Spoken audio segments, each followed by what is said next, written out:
Santo povo de Deus, eu vou pregar para vocês um sermão que o Senhor me deu no dia 28 de janeiro, quando eu estava de férias. E nessa semana, orando, e falei, Deus, hoje é um dia especial, dia de ceia. Se eu for expor 50 versículos aqui, nós vamos sair daqui meia-noite, Senhor. Então me dá uma palavra para pregar, né, bem objetiva.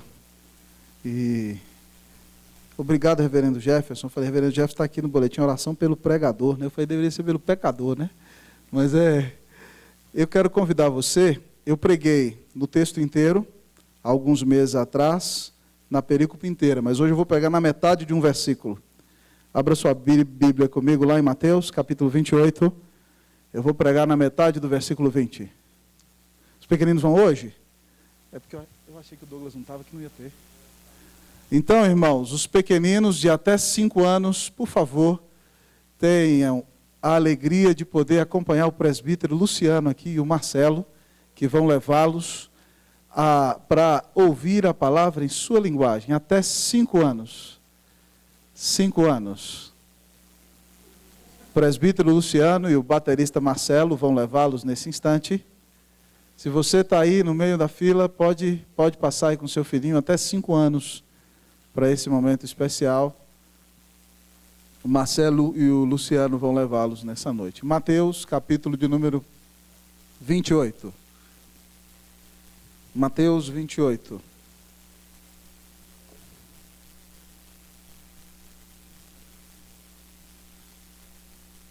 Fique de pé, por favor, meu irmão, em nome de Jesus.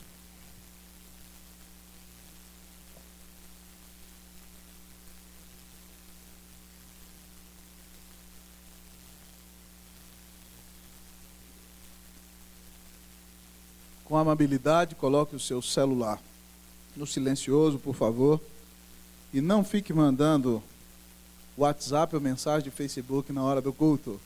Hoje eu estava dirigindo a liturgia aqui da escola dominical, o telefone, eu falo, brincadeira, viu? E só crente, na hora do culto da escola dominical.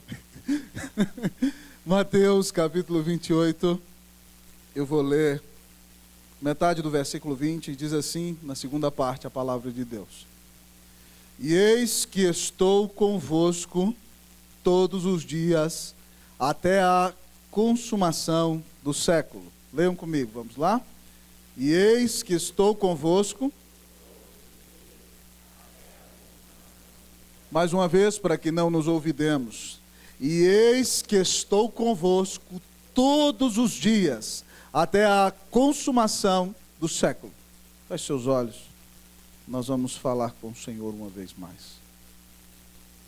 Pai, hoje, aqui nesse púlpito, nessa igreja, quem está de pé diante do Senhor é pecador.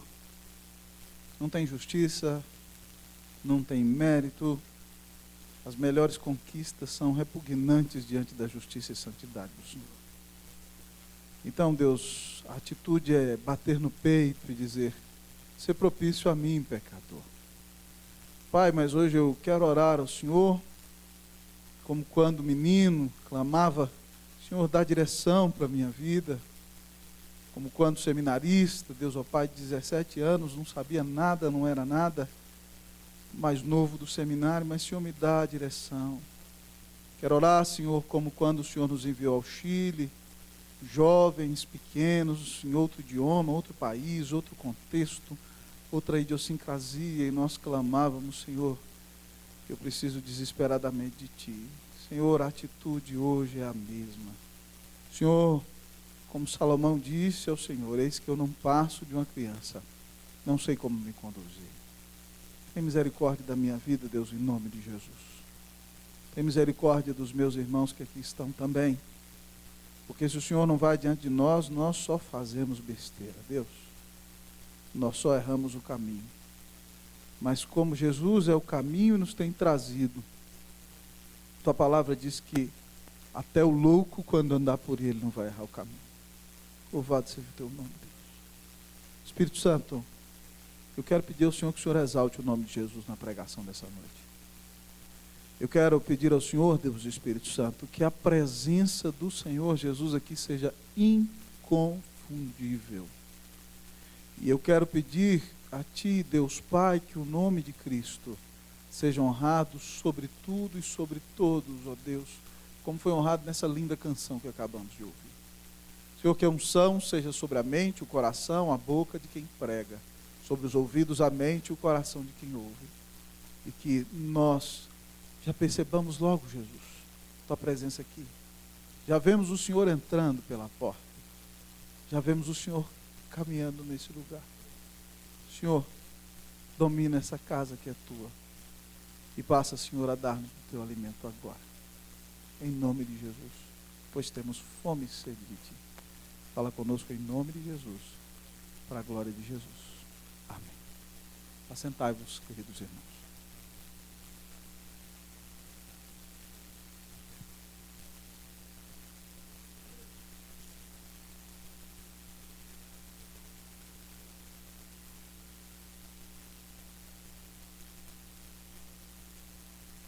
Os irmãos que estão entrando podem tomar assento, ficar à vontade.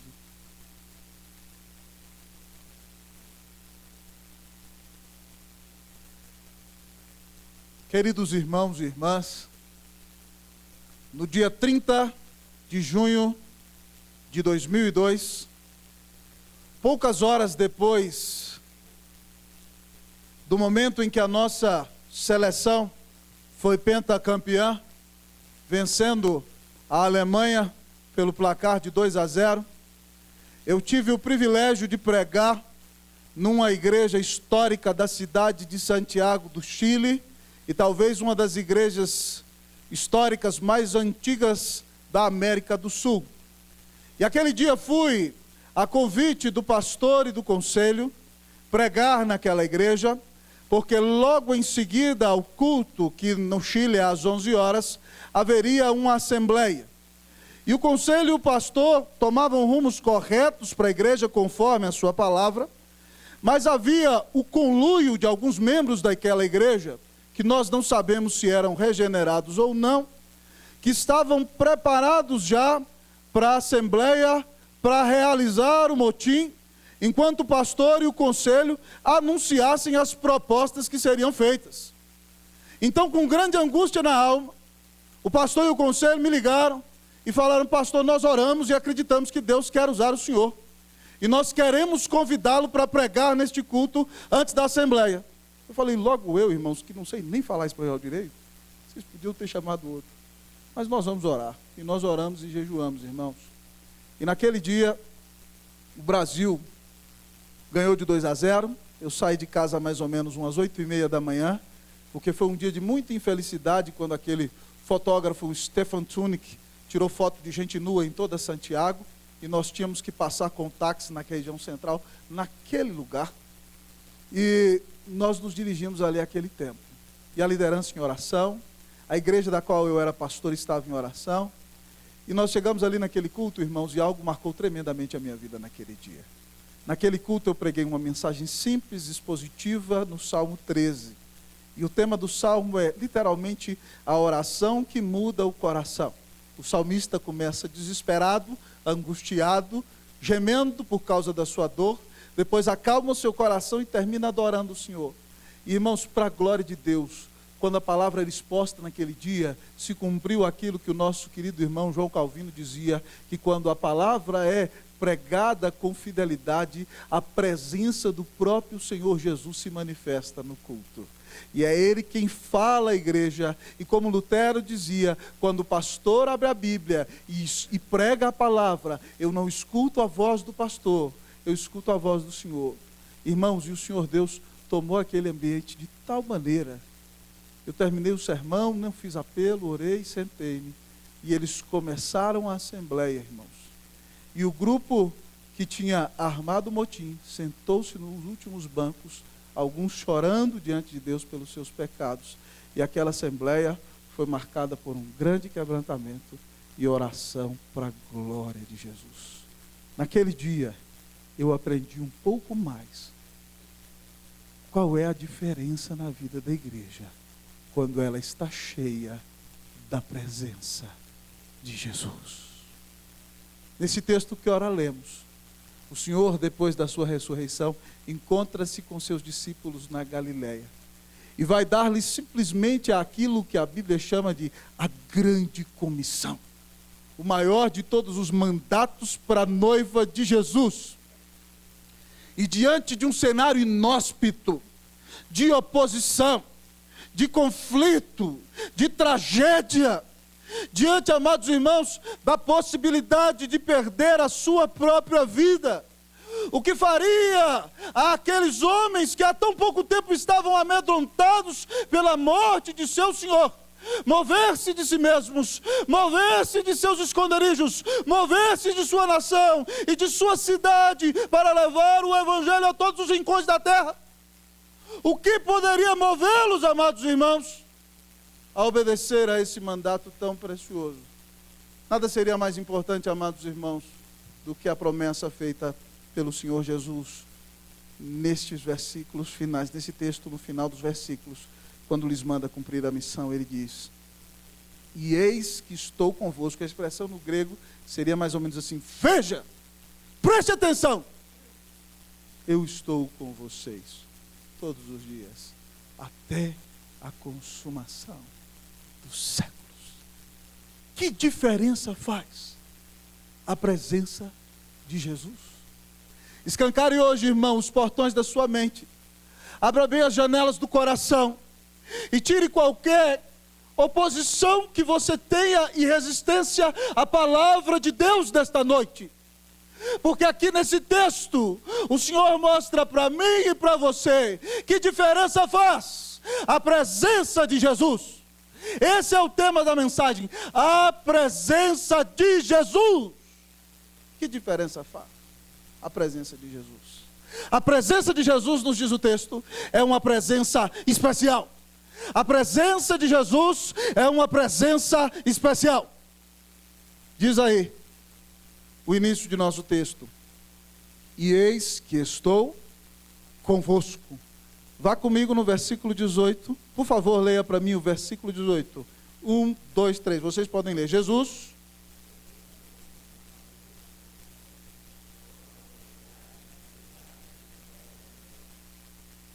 eis que estou convosco. Quem é que está com eles? É um mero profeta galileu rejeitado pelos homens? É aquele que foi considerado pelos religiosos judeus como um embusteiro?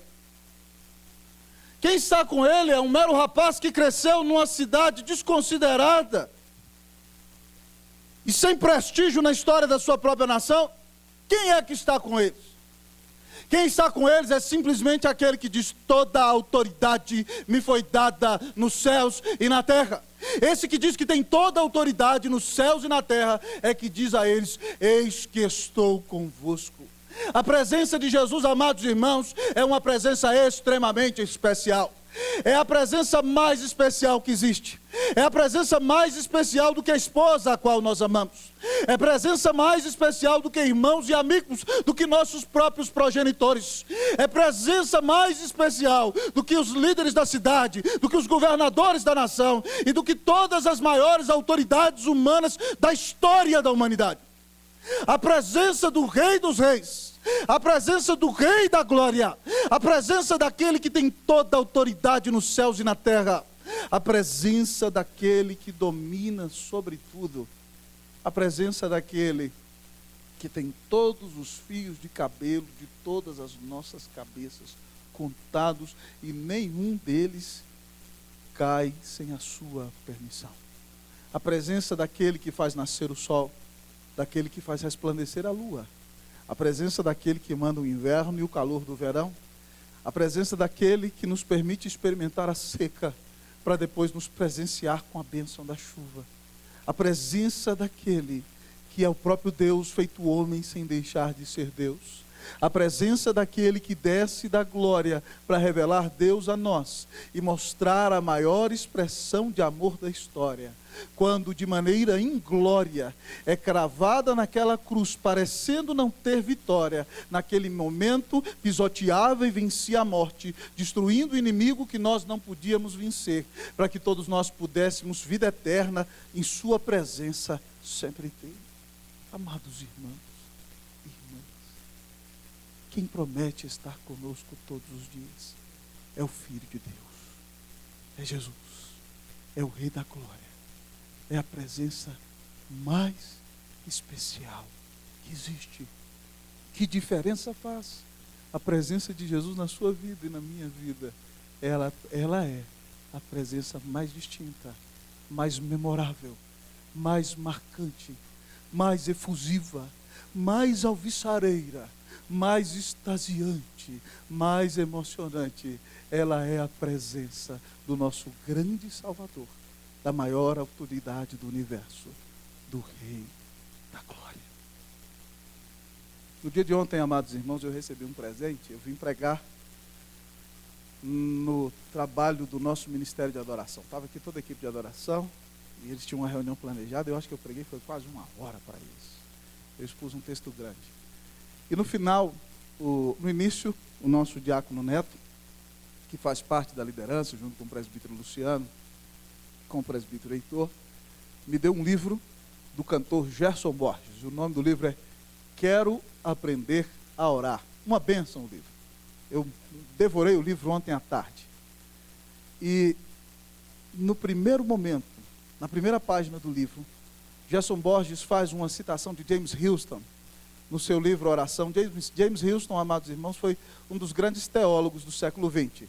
Ele foi contemporâneo de C.S. Lewis, lá em Oxford, e de Tolkien.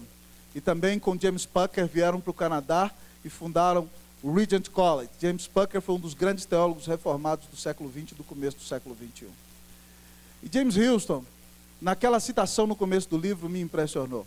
Ele disse o seguinte, que durante muito tempo ele dizia, eu pensava na oração como um exercício espiritual, tal como correr, pular e saltar. E ele disse que durante muito tempo viveu deprimido e angustiado, porque ele não conseguia desenvolver aquele exercício da oração. E vivia frustrado e deprimido, porque ele às vezes conseguia correr, às vezes conseguia pular e até nadar, mas tinha muita dificuldade em exercitar aquela performance ao orar. Então ele disse que vivia deprimido, angustiado e triste, porque não conseguia realizar esse exercício. Até que ele leu uma frase de um dos pais da igreja, um dos teólogos do começo da igreja, Clemente de Alexandria. E a frase de Clemente de Alexandria dizia o seguinte: orar é estar na companhia de Deus. Orar é estar na companhia de Deus. E Houston diz que quando lê aquela frase, e ela entra na sua mente, no seu coração, ele então entende uma nova perspectiva do que é oração. Porque muito mais do que comparar-se a um exercício, oração é amizade. Então ele disse que parou de pensar na oração como uma performance que ele tinha que realizar e alcançar. E entendeu que muito mais do que isso, oração é relacionamento. É por isso que nós às vezes encontramos Neemias diante do rei, precisando tomar uma grande decisão, e o rei pergunta para ele, o que você quer? E ele não pode falar, rei, dá licença ali que eu vou no banheiro orar. Não. Ele abaixa a cabeça, Senhor dos céus, me ajuda, me sustenta, me dirige aqui, em nome de Jesus, glória. Oração, irmãos, é relacionamento. Oração, sim, há momento para você entrar no quarto, fechar a porta e dobrar o joelho e falar com o Senhor. Há momentos de desabafo e de conversas longas com Cristo Jesus. Há momentos de entrega na presença do Senhor. Mas mais do que isso, oração não é só um momento à parte. Oração tem que ser uma prática de vida. É aquilo que o irmão Laurence da Antiguidade dizia, da prática da presença de Deus. Você precisa entender, irmão, que em cada momento da sua vida, o Senhor está presente. Ele diz que está com você.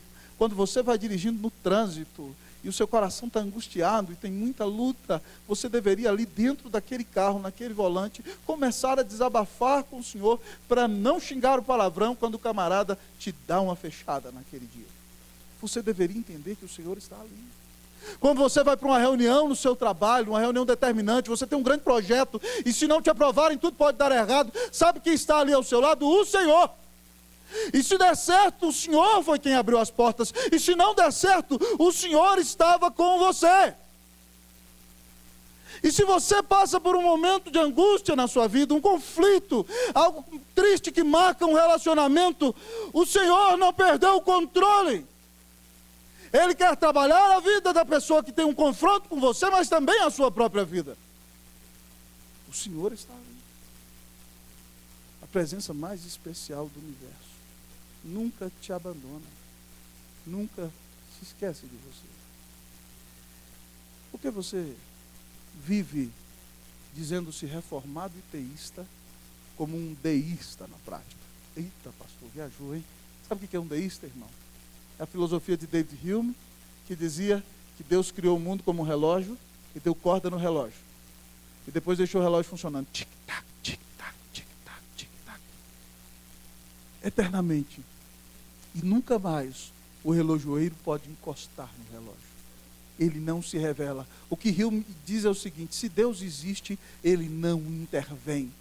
Se Deus existe, na verdade, ele não se envolve com o meu dia a dia. Ele está lá na esfera do número, numa esfera superior. Ele não entra na esfera do fenômeno. E você não diz crer nisso, você diz que crê num Deus real. Mas é impressionante como você às vezes é capaz de passar uma semana inteira sem orar.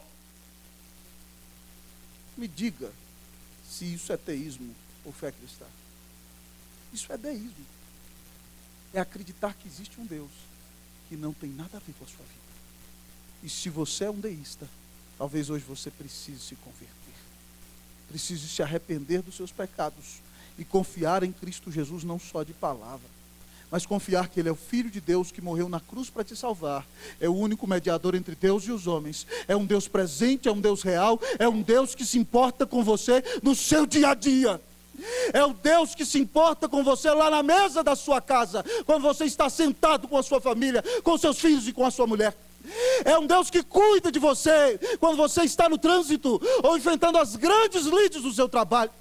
É um Deus que deu Jesus na cruz para te proteger, para te amar, para te cuidar, que não vai te abandonar, e das mãos deste Deus ninguém te pode arrebatar. Que presença especial e maravilhosa é a presença de Jesus. E por que você não a tem considerado?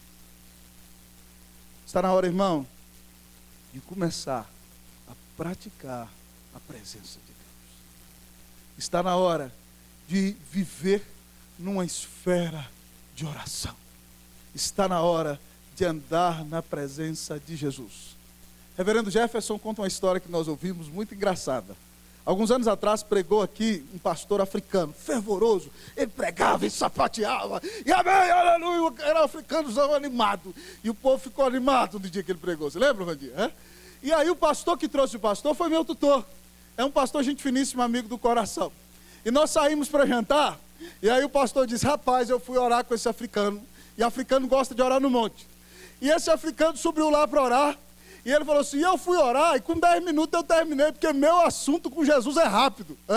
Meu assunto com Jesus é papum. Mas ele diz: esse africano começou a orar, e ele orou 1, ele orou 2, ele orou 3, ele orou 4, ele orou 5, ele orou 6 horas. Ele falou assim: quer saber, larga esse africano, eu vou embora. Amanhã cedo eu venho e busco ele aqui. E aí ficou escrito no coração do pastor Jeff: meu assunto com Jesus é rápido. Meu irmão, não precisa ser rápido o seu assunto com Jesus. Talvez você não tenha a facilidade daquele irmão africano, mas você pode falar com Jesus a qualquer hora, a qualquer momento. Na hora da difícil tentação, em que o inimigo está ali na sua frente, você pode falar: Senhor, me socorre, e o Senhor te socorre. O Senhor é a tua defesa, o Senhor é o teu pastor, o Senhor é a presença mais espiritual mais especial da sua vida.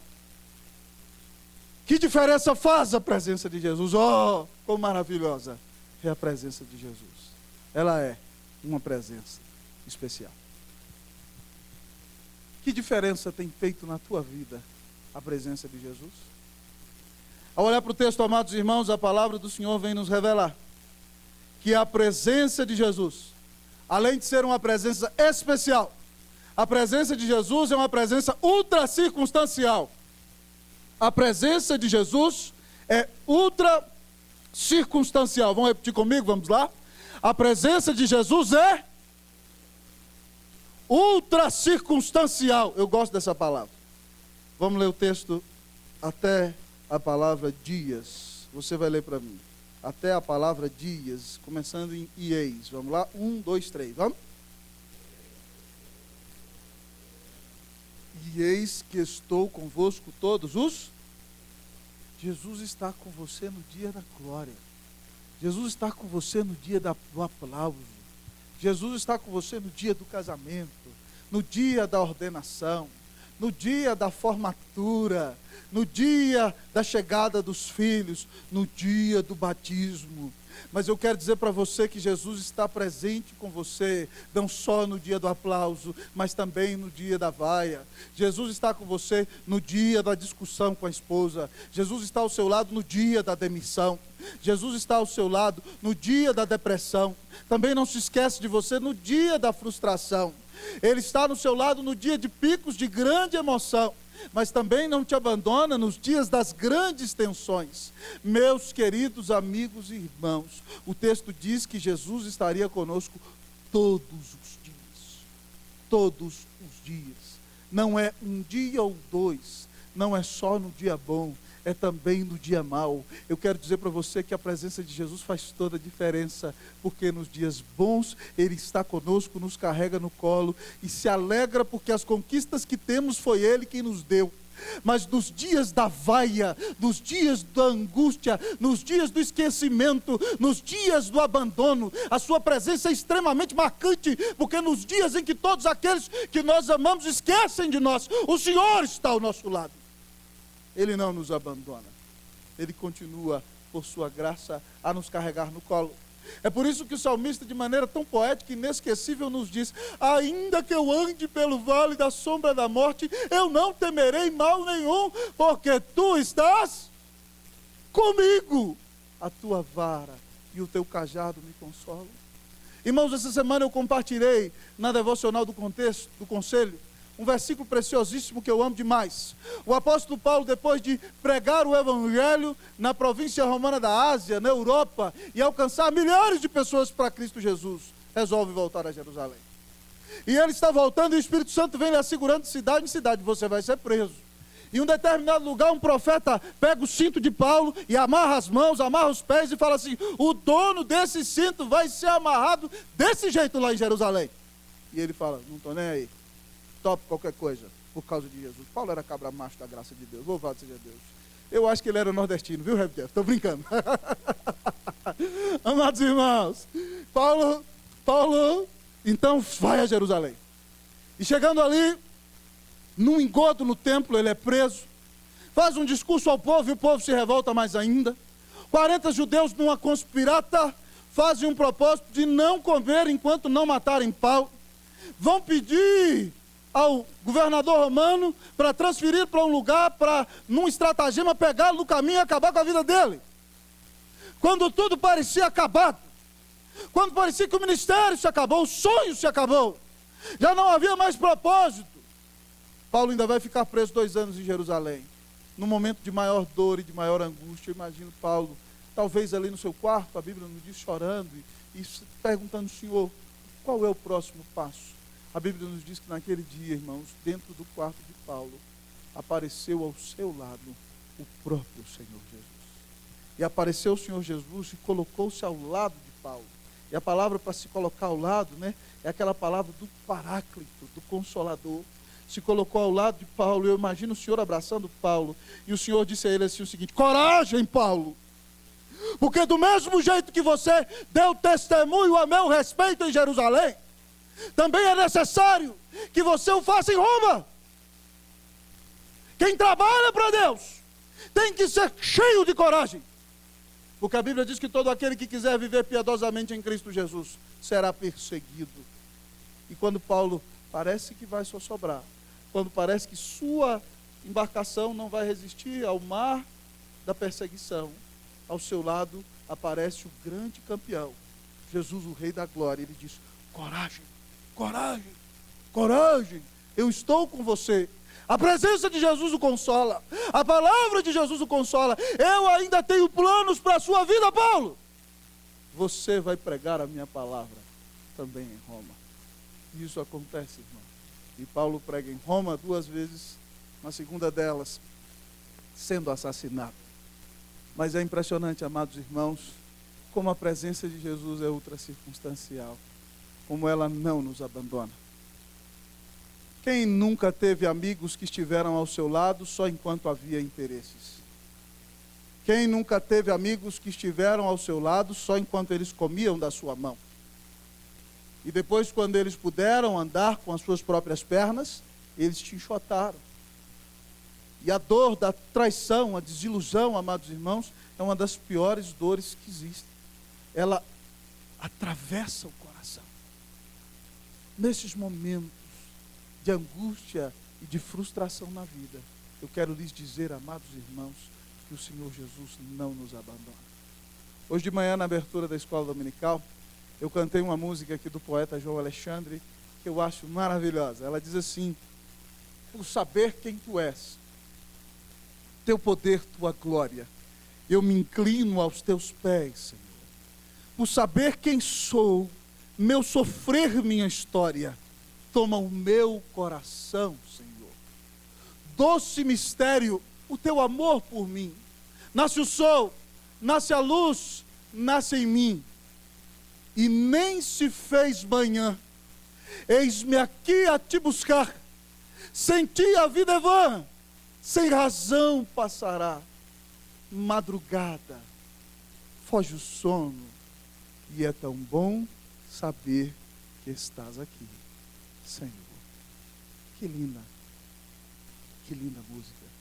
Ele diz: madrugada, foge o sono, e é tão bom saber que estás aqui, Senhor. E é tão bom saber que estás aqui, Senhor. Nas suas madrugadas, nas suas noites sem dormir, nos dias da solidão, nos dias da vaia, nos dias da dor, no dia da depressão, cristão, você não está só. O Senhor está no barco. O Senhor está ao seu lado. Ele deu a vida na cruz por você. Aquele que não poupou o seu próprio filho, não nos dará graciosamente com ele todas as coisas? Não se desespere. Jesus está ao seu lado. Ele nunca, nunca, nunca, nunca, nunca, jamais vai te abandonar. Que diferença faz a presença de Jesus?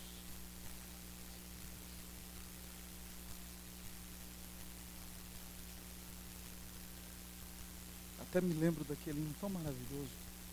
A presença de Jesus, vamos comigo?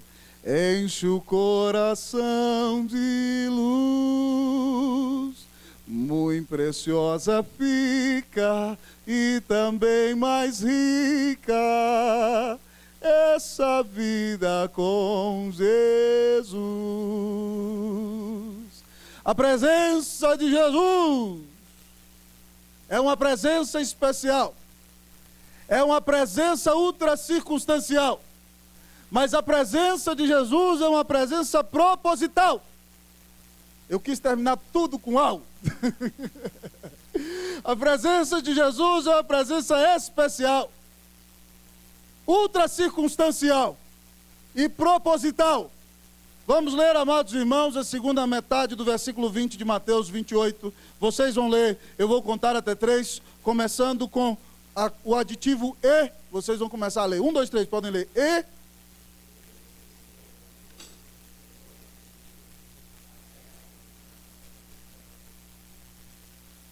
Jesus diz: veja bem, eu estou com vocês todos os dias até a consumação dos séculos. Ao fim desta era, a história tem propósito. Ela não é cíclica, amados irmãos, como dizem alguns, e tampouco despropositada. A palavra de Deus nos ensina que a história é a história de Deus. E a história da humanidade é, de fato, dominada e conduzida pela história da redenção. E essa história está caminhando para um fim. A palavra consumação no grego também é traduzida como fim. Certo? É isso que estou convosco todos os dias, até a consumação, até o fim dos séculos. Certo? Do século, desta era, deste mundo cheio de pecado, cheio de angústia, cheio de dor, cheio de terríveis tristezas. Isso tudo que você vive aqui vai acabar, vai passar. E portanto essa presença especial e ultra circunstancial que está na sua vida é proposital, porque ela está te preparando para o fim de tudo que vai acontecer.